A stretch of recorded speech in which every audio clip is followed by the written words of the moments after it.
Hello everyone, good morning. Today we have to start new chapter, unit number 2, which is correlation and regression. તો હવે જે second unit છે correlation and regression, એમાં બે main topic છે, correlation અને regression. તો આપણે કોરિલેશનથી સ્ટાર્ટ કરશું. પહેલાં તો સમજીએ કોરિલેશન શું છે એ. તો ફર્સ્ટ જોઈએ કોરિલેશન.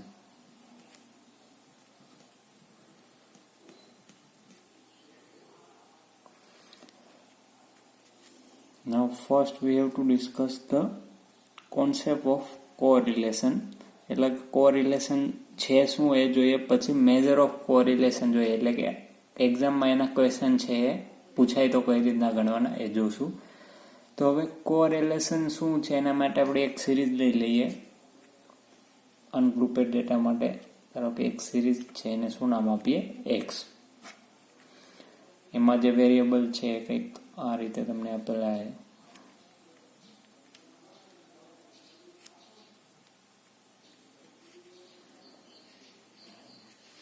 તો આ સિરીઝ માટે આપણે અત્યાર સુધી જે જોયું હતું એ સેન્ટ્રલ ટેન્ડન્સી જોયું હતું આપણે. મેજર ઓફ સેન્ટ્રલ ટેન્ડન્સીમાં મેજર ઓફ સેન્ટ્રલ ટેન્ડન્સીમાં શું આવશે? મીન છે, મીડિયન છે, મોડ છે, પછી ક્વાર્ટાઇલ, ડિસાઇલ્સ, પર્સન્ટાઇલ્સ, એ બધા સેન્ટ્રલ ટેન્ડન્સી છે. એટલે કે મધ્યવર્તી સ્થિતિના માપ છે એ બધા.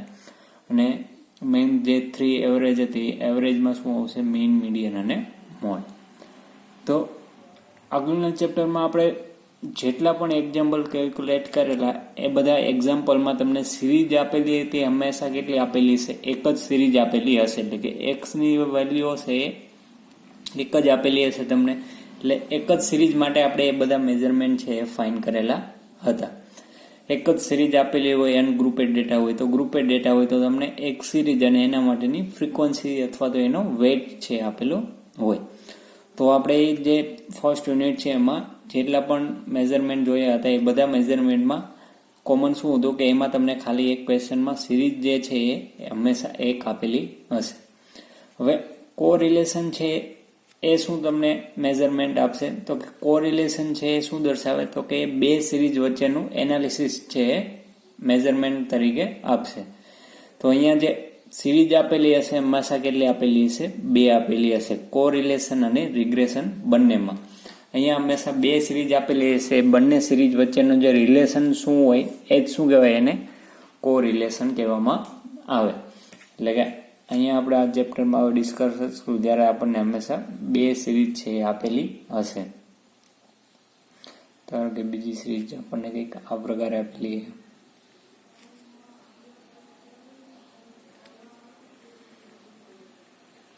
તો હવે કોરિલેશન છે એ શું દર્શાવશે કે એ જે સિરીઝ 2 આપેલી છે, એક્સ સિરીઝ અને વાય સિરીઝ, એ બંને વચ્ચેનું રિલેશન શું છે એ કોરિલેશન દ્વારા આપણને જાણવા મળશે.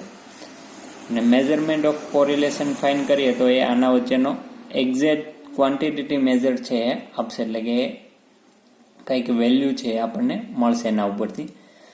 તો હવે આ બંને વચ્ચેનો રિલેશન, એનો મિનિંગ શું થશે? કે આ બંને વચ્ચેનો રિલેશન એટલે શું થાય? કે આ બંને સિરીઝ છે એનો નેચર શું હશે? અહીંયા જોઈએ તો આપણે ફર્સ્ટ સિરીઝ છે એમાં જે વેલ્યુઝ આપણને આપેલી એ કેવી થતી જશે? ઇન્ક્રીઝ થતી જાય છે. અહીંયા 10, 14, 18, 20, 22. સેકન્ડ સિરીઝ છે એમાં પણ શું થાય? વેલ્યુ છે ઇન્ક્રીઝ થતી જાય છે. અહીંયા 15 છે, અહીંયા 18 છે, અહીંયા 21 છે. આનો મિનિંગ કે અહીંયા 2 સિરીઝ છે, બંને સિરીઝમાં વેલ્યુ જે છે એ ઇન્ક્રીઝ થતી જાય છે. તો આપણે એને એના વચ્ચેનું રિલેશન કહી શકીએ કે અહીંયા રિલેશન શું આવશે? કે 2 સિરીઝ આપેલી એ બંને સિરીઝ ઇન્ક્રીઝ થતી જાય છે. એ જ રીતના અમુક સિરીઝ આપેલી હોય તો એ બંને સિરીઝ શું થતી જાય છે? વેલ્યુ જો ઘટતી જતી હોય તો કે એવું કહી શકીએ કે બંને વચ્ચેનો સંબંધ કેવો છે? કે બંને સિરીઝમાં જે વેલ્યુઝ છે એ ડિક્રીઝ થતી જાય છે એવું કહેવાય. તો એ ઇન્ક્રીઝ થશે કે ડિક્રીઝ થશે એ બધું શું દર્શાવશે? કોરિલેશન. હવે કોરિલેશનની પહેલા ડેફિનેશન જોઈએ, પછી શું આવશે? એના ટાઈપ્સ આવશે, ટાઈપ્સ ઓફ કોરિલેશન. તો પહેલા તો કોરિલેશનની ડેફિનેશન લખીએ. તો એની ડેફિનેશનમાં શું આવશે?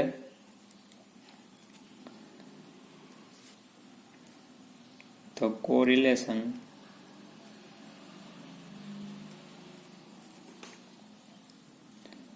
analysis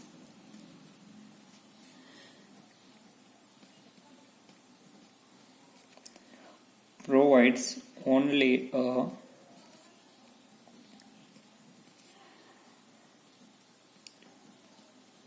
quantitative measure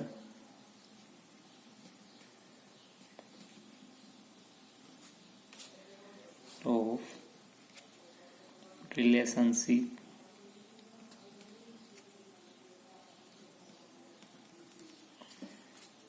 between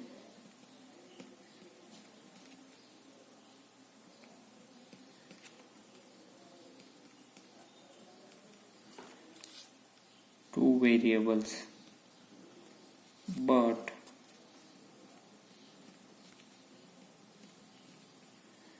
does not say anything about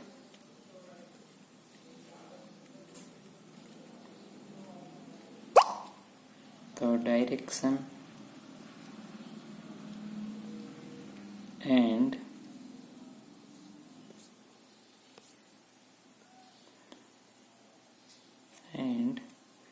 degree of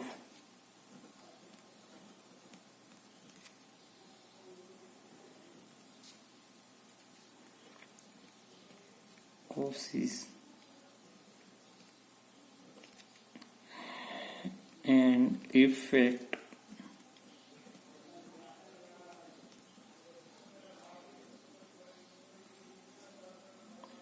relationship existing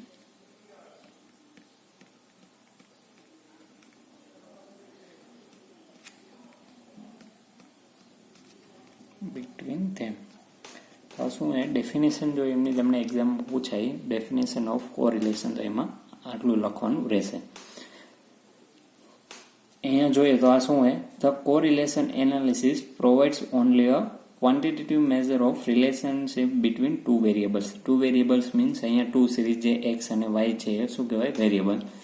તો અહીંયા જે કોરિલેશન છે એનાલિસિસ છે એ પ્રોવાઇડ્સ એટલે કે આપણને શેની માહિતી આપશે કે ખાલી ક્વોન્ટિટેટિવ મેઝર આપશે. ક્વોન્ટિટેટિવ મેઝર એટલે કે ખાલી એના ઉપરથી આપણને એ બંનેની શું આપણને પોઝિટિવ એ બંને જે વેરિયેબલ હશે અથવા તો સિરીઝ હશે એ ઇન્ક્રીઝ થતી હશે કે ડિક્રીઝ થતી હશે એ ખાલી આપણને એના ઉપરથી એ રિલેશન જાણવા મળશે.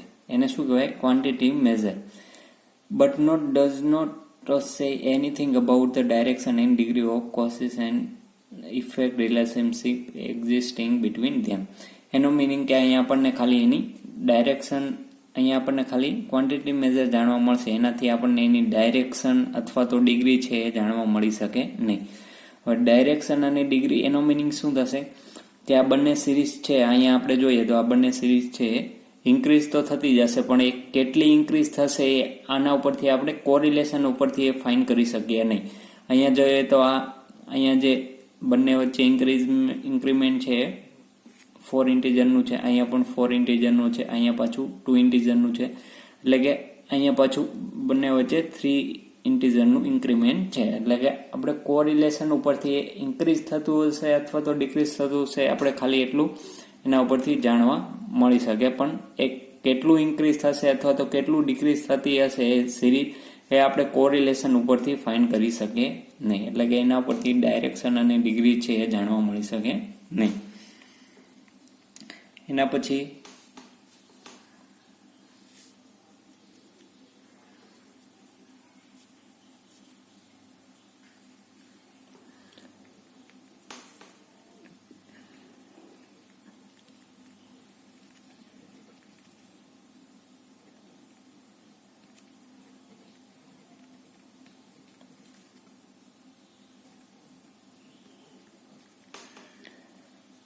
એના ટાઈપ્સ જોઈએ તો કોરિલેશન છે એના ટાઈપ્સ કુલ કેટલા હોય, તો એ ટાઈપ્સ છે એમાંથી આપણે એના બધા ટાઈપ્સ વિશે અહીંયા આપણે શીખવાનું છે નહીં. તમારા જે સિલેબસમાં છે એના માટે 2 ટાઈપ્સ છે, પોઝિટિવ અને નેગેટિવ કોરિલેશન છે, એ બંને વિશે જ અહીંયા ડિટેલમાં ડિસ્કસ કરશું.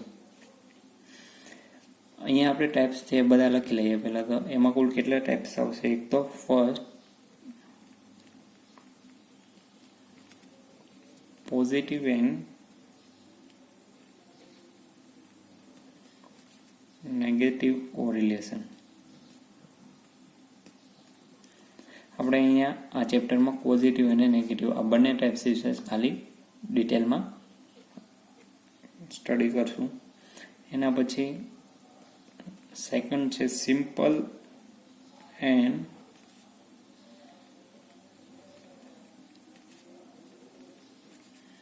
Multiple correlation.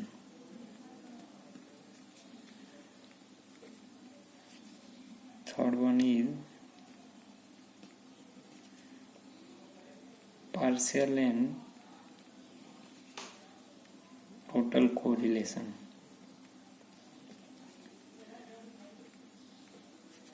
Fourth one is linear and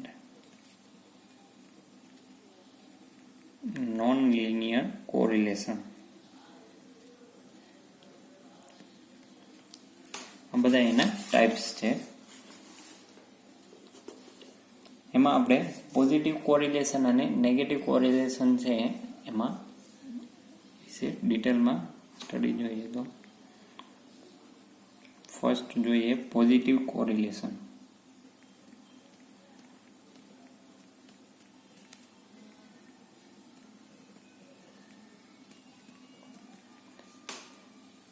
તો હવે પોઝિટિવ કોરિલેશન એનું મિનિંગ શું થશે કે સિમ્પલ વેમાં જોઈએ તો positive correlation means if we have to given two variables x and y, if we can see that the both variable is increasing or decreasing, then we say that given variable is effect of positive correlation. એનો meaning કે આપણને જે બે variable આપેલા હોય, જો બંને variable છે ઇન્ક્રીઝ થતા હોય અથવા તો બંને ડિક્રીઝ થતા હોય તો એ બંને વચ્ચેનો જે રિલેશન છે ને આપણે પોઝિટિવ કોરિલેશન છે એવું કહી શકીએ.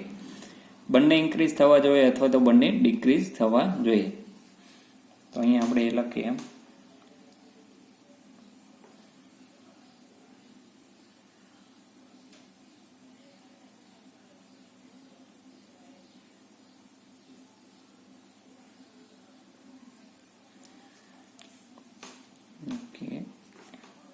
in certain situation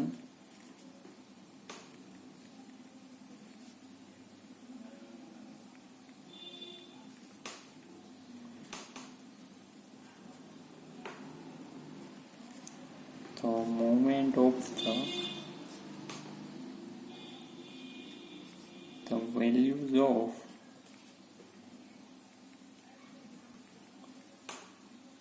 two variable is in the same direction.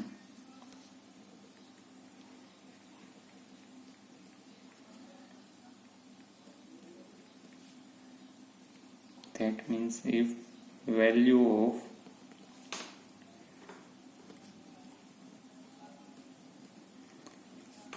one variable increases, other also increases. એટલે કે જો એક વેરિયેબલ છે એમાં વેલ્યુઝ જો ઇન્ક્રીઝ થતી હોય તો સેકન્ડ વેરિયેબલ છે એની વેલ્યુઝ પણ ઇન્ક્રીઝ થતી હોય. And if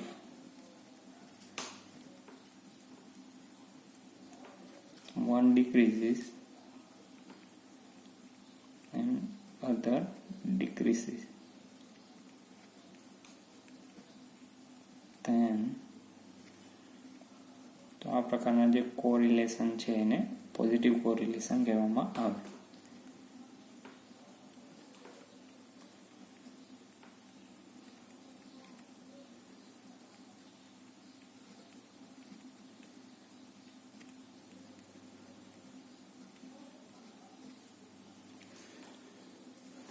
positive correlation. તો આ શું એની ડેફિનેશન થઈ ગઈ. હવે એના માટે એક એક્ઝામ્પલ જોઈએ તો કેવા રિલેશન છે એને પોઝિટિવ કોરિલેશન કહેવામાં આવે. તો એના માટે જોઈએ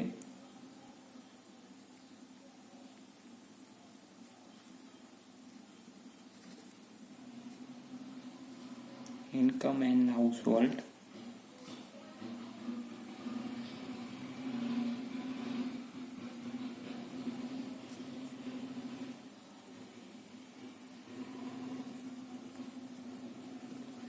ઇન્કમ એટલે એનો મિનિંગ શું થશે કે આવક, અને આ શું થશે ખર્ચ. તો આમાં બંને જે રિલેશન છે એ કેવો રિલેશન હશે? Positive correlation. એનો મિનિંગ કે આપણે જે કરો એમાં જો આવક વધારે હશે તો ખર્ચ પણ કેવો થશે? વધારે. જો આવક ઓછી હોય તો ખર્ચ પણ કેવો થતો જાય? ઓછો થતો જશે. તો એને આપણે પોઝિટિવ કોરિલેશન છે એવું કહી શકીએ. એના પછી હાઇટ અને વેઇટ, એ પણ કેવું થશે? Positive correlation. જેમ જેમ હાઇટ વધશે એમ વેઇટ પણ કેવો થતો જશે? વધતો જશે.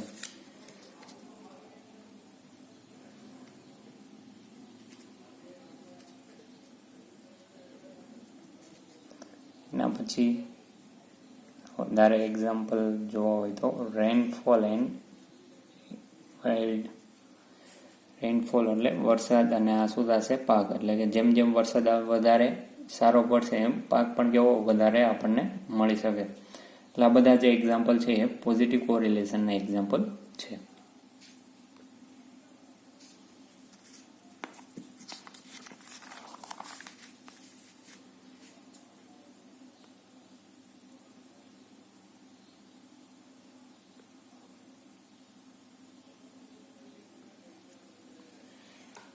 એના પછી સેકન્ડ જે એનો ટાઈપ્સ છે નેગેટિવ કોરિલેશન જોઈએ.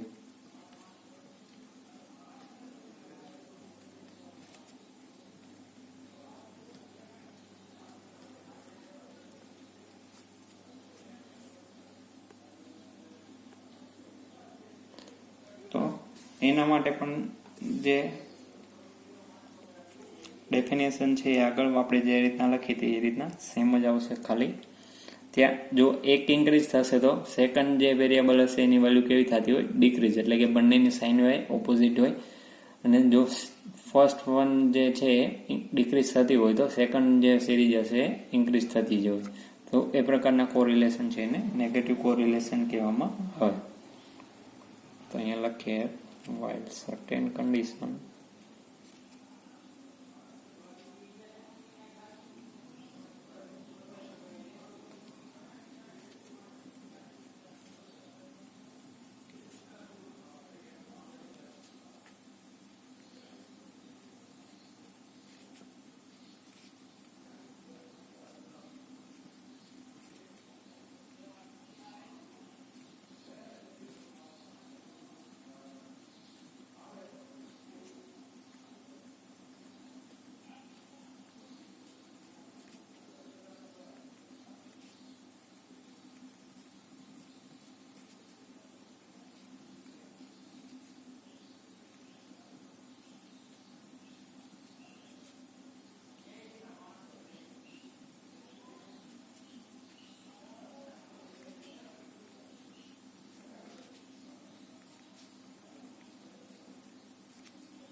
તો આ નેગેટિવ કોરિલેશનની ડેફિનેશન જો આપણે પૂછેલી હોય તો આટલું લખવાનું એમાં રહેશે.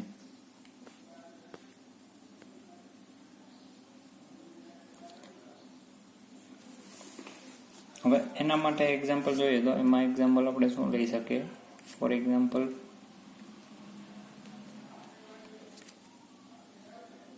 Price and demand. કોઈ આઈટમ હોય એની જો પ્રાઇસ જે છે એ ઇન્ક્રીઝ થતી જશે તો એની ડિમાન્ડ છે એ કેવી થતી જશે, ડિક્રીઝ. અને જો પ્રાઇસ છે એ ડિક્રીઝ થશે તો સામે ડિમાન્ડ છે એ કેવી થશે, વધતી જશે, એટલે કે ઇન્ક્રીઝ થતી જશે એવું કહી શકીએ આપણે. એટલે કે આમાં જો બે વેરિયેબલ એક્સ અને વાય આપેલા એનો મિનિંગ કે જો એક્સ જે છે એ ઇન્ક્રીઝ થશે તો વાય છે એ શું થતું હોય, ડિક્રીઝ.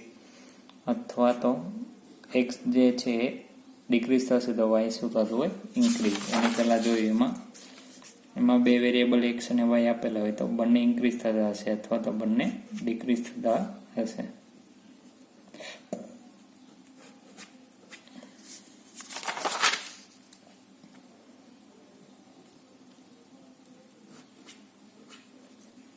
તો આપણે આ સેમેસ્ટર છે એમાં સિલેબસમાં ખાલી આ બંને રિલેશન વચ્ચે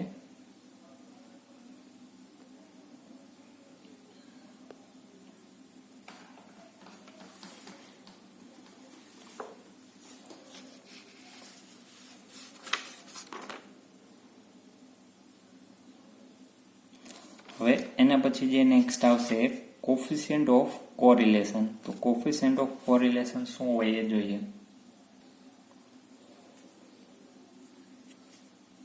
તો એના પછી સેકન્ડ જે જોઈએ હવે કોરિલેશન કોફિશિયન્ટ જે છે એ કોને કહેવાય.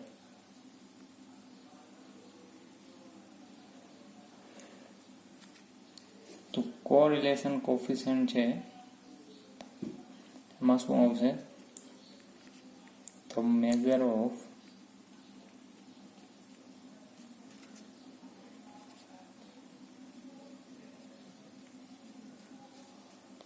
correlation or the correlation coefficient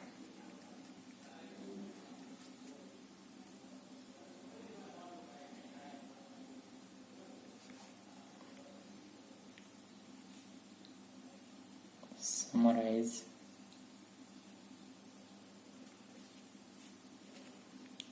in one figure